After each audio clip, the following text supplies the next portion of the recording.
Halo teman-teman, ini lagi lanjut untuk menjawab pertanyaan dari webinar SPTOP ya, tanggal 7 Februari 2025 yang belum terjawab. Bagi teman-teman yang masih mau, silakan membeli mini course kita mengenai SPT orang pribadi ya di website sptorangpribadi.com. Disambung semua ya, sptorangpribadi.com kalau mau beli mini course-nya.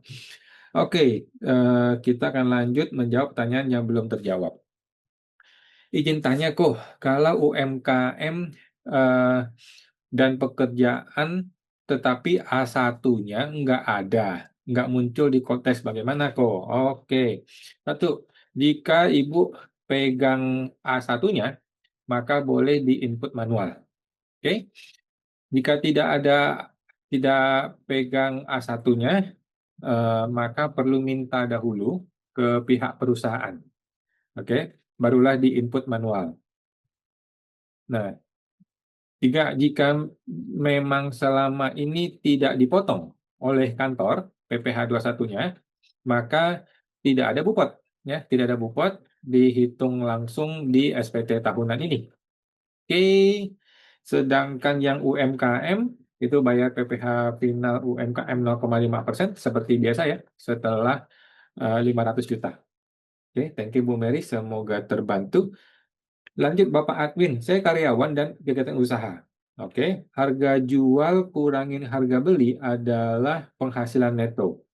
Jadi saya tidak pakai ketentuan persentase dari NPPN. Gimana Pak? Maksudnya? Kalau tidak mau pakai NPPN, maka Bapak harus pakai pembukuan. Nah, ini agak agak repot, tetapi boleh juga kalau mau. Oke, thank you Pak Edwin. Ibu Kristina, kok kalau BP bukti potong ya, bukti potong A1 statusnya kurang bayar dan sudah dibayar perusahaan, tetapi tidak ada bukti potong pribadi. Bagaimana pencatatannya? Satu, minta ke perusahaan file PDF bukti potong A1-nya. Ya. Nah, kemudian input di SPT tahunan OP. Itu biasanya sudah otomatis muncul di Cortex. Kalau tidak muncul ya udah kita input manual. Oke, begitu. Thank you Bu Kristina. Ibu Mine, kawan tadi mengenai kewajaran ada nilai 200 juta lebih, tapi kawan tambah 1 miliar, itu apakah wajar? Jadi gini, di SPT awan ya, awalnya eh, awalnya nilai kewajaran itu masih positif 1,2 M gitu. Nah, saya tambahkan setara kas lainnya 1 M. Nah, maka tersisa 200 juta ya. Jadi bukan bukan 200 kemudian saya balancing 1 M, bukan. Yang benar adalah awalnya 1,2, saya balancing 1 M sehingga tersisa 200 juta gitu. Thank you Bu Mina. Ibu Sani kok tadi dividen saham di bursa? Apa itu? Gimana? Mohon maaf Pak Bu Santi, Bu Sani. Bapak Dadang Sulaiman, Koawan, kalau ada NITku yang tidak terpakai, kalau dihapus di profil Koltes, maka akan melalui mekanisme pemeriksaan. Enggak juga ya. Silakan dihapus saja. Silakan hapus saja. Enggak juga sih, enggak akan pemeriksaan juga. Apakah lebih baik dibiarkan saja NITku-nya biar tidak ribet kok? Setuju, setuju. Kalau nggak mau ribet biarin aja. Gue mah nggak pusing mengenai begituan. Thank you Pak Dadang, semoga terbantu. Ibu Dwi, kalau laporan realisasi dividen tahun kedua dan ketiga belum lapor, bagaimana solusinya? Lupakan yang sudah berlalu. Ibu fokus lapor yang tahun 2026 ini ya, untuk 2025, 2024, 2023. Udah gitu aja Bu. Yang sudah lewat kita lupakan. Belum tentu jadi masalah. Lagi pula kalau mau dibetulkan sudah tidak bisa. Thank you Bu Dwi, semoga terbantu. Ibu INS, kalau bisa, tolong dong, kalau ada pertanyaan ditulis, jangan ditanya langsung karena mengganggu waktu tersedia. Oke, siap. Siap, thank you Bu INS. Ibu Dia Tanjung, kok mau tanya, jika suami istri kerja di perusahaan yang sama, oke, untuk status pelaporan SPT gimana? Apakah digabung atau dipisah? Nah, jika istri punya NPWP sendiri, maka lapor SPT tahunan masing-masing ya, metodenya adalah PH atau MT. Nah, tetapi di dalam SPT itu akan terjadi penggabungan penghasilan. Oke. Yang kedua, jika istri tidak punya NPWP sendiri, Nah, maka cukup suami saja yang lapor SPT tahunan. Ya. Penghasilan istri dilapor sebagai penghasilan final. Penghasilan final di SPT suami. Ya. Thank you, Ibu Rati. Kok 2025 saya ada jual tanah warisan, tetapi sebenarnya itu adalah hak warisnya adik saya yang tepat di 2024 sudah menjadi WNA karena memang pekerjaan dan domisilinya dia di sana. Oh, dengan status itu, maka secara hukum negara semua hak waris dialihkan ke nama saya. Oke, pertanyaan saya, ada dokumennya? Ada dokumen pendukung? Maksudnya apakah ada surat pengadilan gitu? Seperti pengadilan? Seperti keputusan pengadilan?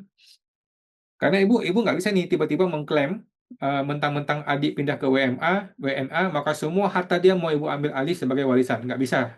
Harus melalui keputusan pengadilan.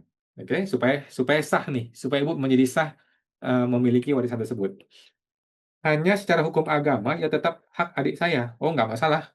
Agama tidak masalah. Karena kan ini kita ngomongin hukum negara ya. Tahun 2025, tanah itu dijual. Untuk BPHTB dan PPh final sudah dibayarkan. Otomatis terdata di Kortex. Hanya saja secara harta tidak ada peningkatan jumlah senilai penjualannya karena pembeli juga langsung transfer ke adik saya sebagai penjual. Kondisi seperti ini gimana? Potensi tidak wajar ya? Oh, kalau gitu nggak apa-apa, Bu.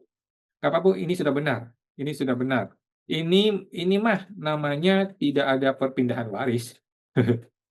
Kan dia ambil uangnya. Kalau dia ambil uangnya mah bukan perpindahan waris namanya. Itu tetap punya dia. Oke. Jadi biarkan saja, biarin saja begitu. Ibu tidak perlu ada penambahan harta. Oke. Nanti suatu hari jika ditanya oleh pajak, Ibu jelaskan, ya, jelaskan bahwa itu harta bukan punya saya, gitu ya. Tetapi itu adalah administratif saja, ya. Buktinya uangnya nggak masuk ke saya, uangnya ke si adik, gitu kan. Jadi itu memang punya dia, bukan punya Ibu. Thank you, Ibu Rati ya. Bapak Dadang, kalau misalnya punya emas 10 gram, oke, sudah dilapor di 2024.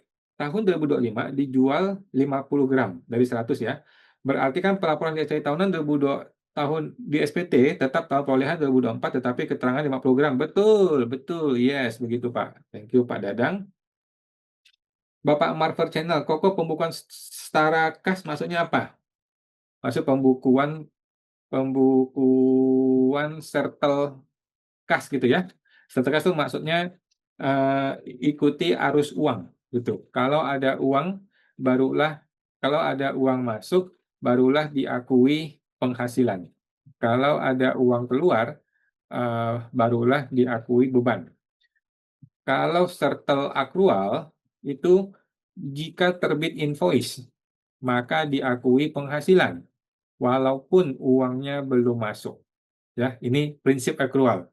Mengakui dulu uang uang belakangan. Kalau prinsip settle cash atau cash basis itu nggak peduli invoice, lihat uang kasnya. Thank you Pak Marvel. Ibu Susilowati, dokter. Pak Awang, jika lakukan perubahan harta, misalnya dari investasi lain-lain ke obligasi. Oke. Jadi proporsi harta jadi berubah dari tahun lalu, tapi jumlah hanya naik dikit tidak apa-apa. Jawabannya sudah betul. Sudah betul, Dok. Sudah betul ya.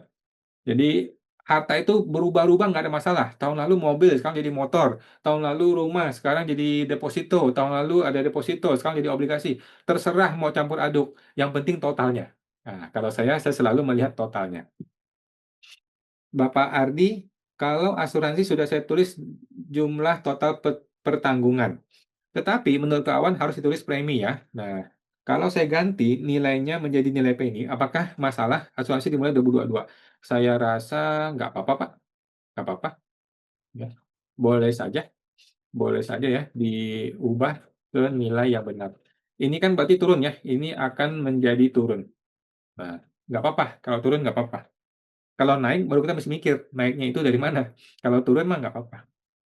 Thank you Pak Ardi. Ibu Dian, anak terima hibah tanah dari orang tua 2022. Tetapi tanah itu tidak pernah dilapor di SPT orang tua maupun juga si anak. Rencana si anak mau lapor di SPT-nya. Solusi gimana? Ayo tidak ditemukan AR. Waduh. Oke. Satu, ortu mesti beres dulu. Mesti beres dahulu ya, SPT-nya. Karena ini hibah, bisa dikejar di ortunya. Oke. Setelah ortu mengakui penghasilan dan harta di SPT 2021, barulah di SPT 2022 dia bisa kasih ke anaknya. Nah, dengan begitu si anak menjadi clear ya, terima hibah yang sudah bersih pajaknya. Oke. Opsi lain adalah si ortu jangan kasih hibah, tetapi cukup buat surat wasiat saja, gitu ya. Jika saya meninggal, maka tanah ini untuk siapa, gitu ya. Nah, nanti jika amit-amit betul-betul meninggal gitu ya, betul-betul meninggal, barulah terjadi warisan kepada si anak, gitu. Nah, warisan itu tidak kena pajak, walaupun belum dilapor di SPT ayah, begitu. Beda kalau hibah. Kalau hibah karena orang tua yang masih hidup, nanti dikejar anak si orang tuanya, gitu. Kalau warisan orang udah meninggal, udah nggak bisa dikejar. Oke. Thank you Bu Dian. Thank you Ibu. Lanjut Pak Edgun 911. Pengajuan NPPN di Kortex atau ke KPP? Jawabannya Kortex ya, Kortex. Ada kriteria khusus nggak untuk dapat NPPN? Jawabannya nggak ada. Langsung saja, Pak. Thank you Pak Edgan. Bapak Erianto, apakah proses balik nama tanah bangunan yang sudah dihibah wasiatkan dari ayah kepada anaknya, sang ayah sudah meninggal 2 tahun lalu, supaya bisa bebas PPh, apakah harus mengajukan permohonan penghapusan PPh lewat SKB ke kantor pajak lokasi anaknya? Betul ya, perlu SKB supaya tidak bayar PPh penjual yang 2,5% itu ya, mesti SKB. Thank you Ibu Bapak Eri. Ibu YNTN Bang. Pak Wan, kalau saya menikah 2025, terus dikasih hadiah nikah dari orang tua dan keluarga, itu kena pajak juga nggak? Menurut saya tidak ya. Bisa dimasukkan ke bagian penghasilan penghasilan yang tidak termasuk objek pajak. Namanya sumbangan. Oke, kalau mau ya. Thank you Pak YNTN. Ibu Moreta Astrisia. Pak Awan, kapan hari saya konsul ke helpdesk bahwa jika OP melakukan jual beli emas, maka PPh-nya 0,5% karena termasuk aktivitas dagang. Dalam hal ini, memang OP tersebut sering melakukan jual beli emas. Oke. Masalahnya adalah di SPT 24 emas itu harus masuk ke persediaan barang dagang kan ya, tapi tercatat sebagai harta emas. Oke.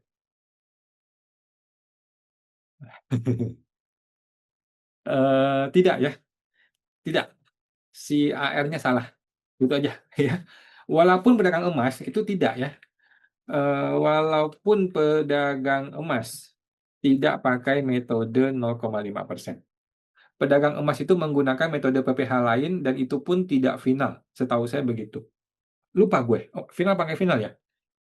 Pedagang emas itu ada KLU khusus ya. Dia KLU-nya adalah pedagang emas dan dia wajib PKP dan kena PPN dan PPh. Nah, jadi ibu bukan pedagang emas ya, dan mesti bayar PPh progresif atas profitnya.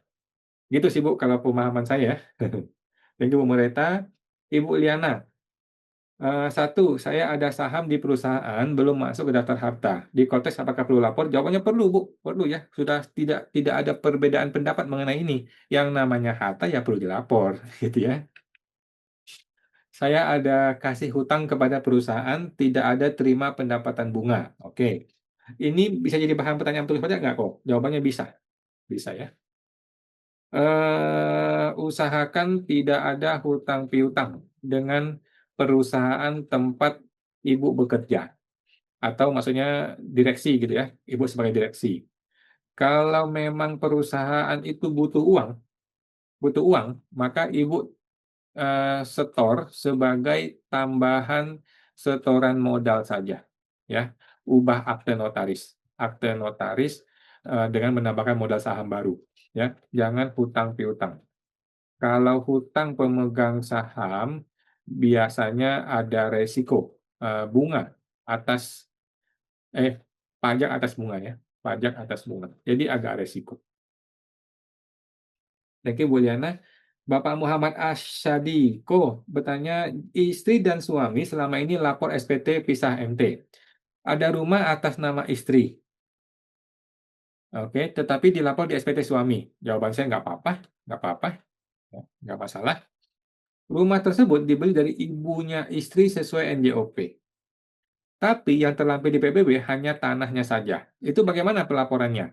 Pelaporannya adalah tetap lapor rumah ya, tanah bangunan. Jangan jangan cuman tanah ya. Jangan ikuti PBB, ikutilah kondisi sebenarnya. Oke? Jangan ikuti PBB. Ikutilah kondisi sebenarnya. Oke? Pekerjaan istri adalah investor dan trader saham, tidak ada pekerjaan lainnya. Di KLU istri sebagai pegawai swasta. Apakah SPT 525 sebaiknya penggabungan saja atau tetap lapor terpisah MT? Menurut saya istri selalu tidak perlu NPWP. Jadi boleh di NE atau NA nonaktif atau dihapus. Jadi fokus full di suami saja ya. Kecuali memang sejak awal ada perjanjian pisah harta. Ini wajib PH. Oke, kalau nggak ada pisah harta, udah gabung aja ke suami. Lanjut Bapak Hasampali, izin tanya lagi ke Awan, jika nilai perolehan rumah terlapor sebelumnya 1,9 M, tapi di NJOP-nya 700 juta. Itu gimana saat ini, nilai saat ini? Jawabannya adalah nilai perolehan adalah 1,9 M, sudah betul. Kemudian nilai saat ini tulis 700 juta. 700 juta sesuai NJOP. Jadi sudah betul ya. Tidak usah pusing dengan perbedaannya. Nggak usah pusing. Mau nilainya setinggi langit atau serendah lautan juga nggak ada masalah. Ya, memang begitu cara ngisinya. Bapak Erianto, apakah proses peralihan aset tanah bangunan dari ayah kepada anaknya lewat proses hibah, wasiat-wasiat 2 tahun lalu, sebelum sang ayah meninggal, harus mengajukan permohonan bebas PPh lewat pengajuan SKB ke KPP wajib pajak tersebut? Jawabannya iya, betul, perlu, supaya bebas pajak penjual ketika balik nama. Padahal secara perundangan yang tingkatnya lebih tinggi sudah dinyatakan bila hibah waris dari orang tua ke anak adalah bebas pajak penghasilan. Mengapa harus SKB segala segala yang bisa jadi ditolak hasilnya dan kita anaknya harus bayar pajak penghasilan atas penghasilan aset tersebut? Apakah proses pengajuan SKB saat ini bisa dilakukan melalui aplikasi Cortex? Boleh dicoba di Cortex. Harusnya sudah bisa. Oke. Saya merasa aturan perlu ada SKB ini adalah aturan perpajakan yang tidak benar dan tidak sesuai dengan peraturan di atasnya yang lebih tinggi. Setuju, Pak. Setuju 100%. Tapi DJP nggak peduli. DJP nggak peduli. Kami mau buat sulit, lo mau apa? Ya kan? Kami mau buat ribet, ribet dan repot, BP mau apa? Gitu aja. Lu mau apa sekarang? DJP punya otoritas, DJP punya kewenangan. Dia mau bikin hidup lu susah, lu mau apa sekarang? Silakan gugat ke pengadilan, silakan bawa ke Mahkamah Konstitusi, dia bilang. Di pengadilan pajak sudah nunggu tuh mantan-mantan pegawai DJP, teman-teman dia semua. Bangsat gitu caranya ya. Jadi nggak usah pusing Pak ya, kita ikuti aja aturannya ya. Ya repot-repot dikit lah ya, yang penting kan Bapak tidak ditolak. Kalau Bapak ditolak, Bapak ngomel gitu. Tapi kan sebagian besar diterima lah ya, SKB ini. Oke. Udah Pak, nggak usah pusing Pak. Kalau Bapak mau repot, silakan gugat ke Mahkamah Konstitusi. Seperti saya tuh gugat ke MK tuh. Masalah larangan merekam tuh. Udah berapa bulan nih prosesnya. Gitu Pak ya. Bapak Marcelino, Pak Awan, apakah aset emas itu perhiasannya harus dirinci karena dikumpulkan sejak 30 tahun lalu dan tidak punya catatan persis? Dan nilai sekarang berapa? Sudah dilapor di SPT 2024. Oke, kalau kedua Oke, jadi gini Pak, dikira-kira saja, ya. Nggak usah terlalu rinci Pak, dikira-kira aja, ya kira-kira saya punya 200 gram, udah gitu aja Pak. Kedua, kalau kerja full trader saham atau PPH final dapat dividen, jenis pekerjaannya apa ya? Biarin aja apa yang sudah ada di Kotes, ya. Jadi kalau di situ sudah ada sebagai karyawan, ya udah ikuti aja. Karena kan Bapak tidak penting, Bapak tidak perlu. Apapun karyawan di situ tidak pengaruh ke Bapak, ya. Thank you, Ibu ya, Ibu Marcelino. Bapak Loki Store. Jika kita karyawan dan berusaha UMKM, lalu istrinya karyawan asuransi. Berarti penghasilan neto gaji karyawan dan komisi isi jadi satu, jawabannya yes, betul. Dalam kondisi ini, jika tidak centang angsuran PP25, apakah tidak apa-apa? Jawabannya nggak apa-apa, Pak. Nggak perlu lah, nggak perlu bayar PPh 25. Ngerepotin aja tuh PP25. Oke, thank you Pak Loki Store. Bapak Jonathan, izin tanya kok, saya sudah menggunakan tarif 0,5% sejak 2018, yang dimana saya sudah gunakan 7 tahun. Pada pajak 2025, saya masih bayar dengan 0,5% karena dikatakan ada perpanjangan. Tetapi sampai sekarang UU-nya belum revisi. Bagaimana kok solusinya untuk kedepannya kalau ada masalah dalam pembayaran pajak ini? Jawabannya tidak ada masalah. Sesuai UU BP ya, pasal 1 ayat 1, maka sudah diperpanjang sampai dengan Desember 2029. Udah, selesai. Nggak ada perdebatan mengenai ini. Oke. Bapak Prisma Bali. Kok maaf baru kepikiran tadi yang full trader itu masuknya di mana ya? Pekerjaan bebas, pekerjaan kegiatan usaha. Pilih usaha saja ya. Pada dasarnya nggak ada masalah Pak. Mau pekerjaan boleh, pekerjaan bebas boleh, punya usaha juga boleh. Apa aja Bapak pilih nggak ada masalah karena itu tidak nyambung ya. Oke, thank you Pak Prisma. Bapak Tecing melanjutkan pertanyaan Bu Emi. Jika sudah non efektif tidak perlu lapor pajak SPT tahunan lagi? Iya, nggak usah. Nggak perlu lapor lagi. Oke, Bu Tecing. Ibu Jessica Wicaksono. Jika sepeda motor yang diperoleh sebagai hadiah, bukan dari undian ya, tapi karena jadi sales barang tertentu.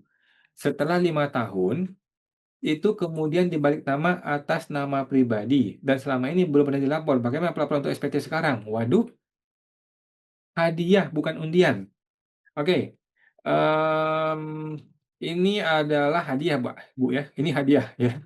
Hadiah di kategori yang namanya penghasilan neto dalam negeri lainnya. Nah, lapor ke sana aja. Ya kan angkanya kecil kan? Angkanya kecil, jadi masih di bawah PTKP. Gitu sih. Jika ada sepeda motor yang dibeli 2007 dan 2019 dan belum pernah didaftarkan di daftar aset itu harta gimana? Apakah langsung ditambahkan di SPT sekarang? Jika iya, perlukah melakukan pembetulan SPT tahun sebelumnya? Oke, langsung saja masuk ke 2025 dan ditulis perolehan 2025 saja. Kan motor itu nilainya kecil, ya, nilai kecil. Jadi nggak terlalu penting lah, maksudnya nggak terlalu signifikan gitu loh. Tambahin aja satunya 15 juta, satunya 10 juta gitu ya. Udah, nggak pengaruh, masih di bawah PTKP. Thank you Bu Jessica, semoga terbantu. Ibu Kristina di Sastra, apakah CV UMKM, PPH final, perlu juga ajukan NPPN? Tidak, ya. NPPN hanya untuk orang pribadi, tidak untuk badan. Ya. Kalau badan itu wajib pembukuan. Thank you, Bu Kristina. Bapak Dadan Sulaiman, kalau asuransi tahun 2022 belum pernah dilapor, di SPT 2025, kita lapor 2025 atau 2024 kok? Langsung saja tembak ke 2025. Tahun perolehan 2025. Udah Pak, nggak usah pusing. Asuransi mah kecil nilainya. Bapak Iful, maaf terkait pembukuan dan pencatatan. Adapun jika kami sudah pernah menggunakan pembukuan OP, tapi realisasinya sekarang sudah menurun omset. Sudah menurun omset sekitar 2M lebih selama 5 tahun terakhir. Oke. Jadi apakah kami boleh menggunakan norma ini agar lebih simpel ketimbang menggunakan pembukuan? Menurut saya boleh. Boleh-boleh saja ya. Hajar saja dengan pencatatan. Oke. Dan norma ya. Dan cetak norma. NPPN. Thank you Pak Iful. Bapak Dadang Sulaiman. Kawan, kalau tahun 2024 belum ada persediaan usaha di SPT, tidak dilaporkan juga dalam bentuk kas dan uang dan uang tunai ya. Terus tiba-tiba muncul di 2025, apa nggak masalah? Jawabannya nggak masalah. Ya, ikuti kondisi sebenarnya. Oke. Tapi ingat, kenaikan harta secara total. Nah, perlu dihitung, dihitung dengan penghasilannya. Ya, harus cukup dong, ya. Ibu Ranti, untuk WPOP yang juga Persero CV, apakah juga harus mengisi list persediaan? Kan nanti akan dilaporkan di SPT Badan. Mengisi list persediaan. Jadi gini, Bu. Gimana ya cara ngomongnya? Jadi barang di gudang itu punya siapa? Jika punya CV, maka itu bukan persediaannya OP, gitu ya. Jadi Ibu sebagai OP setor modal ke CV. Nah, inilah yang dilapor sebagai harta, yaitu penyertaan modal di CV, ya kan? Selanjutnya si CV beli barang pakai uang itu, maka uang itu adalah maka barang itu adalah barang milik CV, ya, bukan OP, gitu Bu ya. Thank you Bu Rati. Bapak INSko mau tanya, pembayaran unit link 2021 tidak pernah dilaporkan di SPT tahunan dan baru mau dilaporkan di SPT 2025 sebesar total premi yang sudah dibayar sejak 2021. Oke. Apakah harus pembetulan SPT 21 2024? Jawabannya boleh pembetulannya. Kalau sempat. Kalau sempat waktunya. Kalau nggak sempat, udah cuekin aja lah. Potensi ST2DK nggak? Bisa terjadi. Bisa terjadi, nggak apa-apa juga ya. Jadi ST2DK itu tidak perlu ditakutkan ya. Kalau melakukan pembetulan SPT, maka setiap tahun ditambahkan harta sebesar premi yang dibayar tahun yang bersangkutan. Ini betul, ya betul. Atau total premi sudah dibayarkan. Oh, total premi Pak, total premi. Ini yang betul. Jadi tiap tahun itu diakumulasi, tambah terus gitu Pak ya. Dikurangin dengan yang Bapak sudah ambil. Siapa tahu di tengah-tengah tahun Bapak narik gitu kan. Thank you Pak INS. Ibu Anggreni-ko, aman nggak ajui utang piutang antara abang dan adik di SPT? Jawaban saya nggak apa-apa. Aman saja ya, ikuti kondisi sebenarnya. Nggak apa-apa sih, nggak apa-apa. Si adik abang ada utang piutang nggak apa-apa. Dan tidak perlu bunga. Ibu Marcelino, kok kalau anak kerja di luar negeri dan tidak punya MPP, bagaimana sebaiknya kalau suatu saat Bank Indonesia apa perlu lapor dari sekarang? Saya rasa nggak perlu.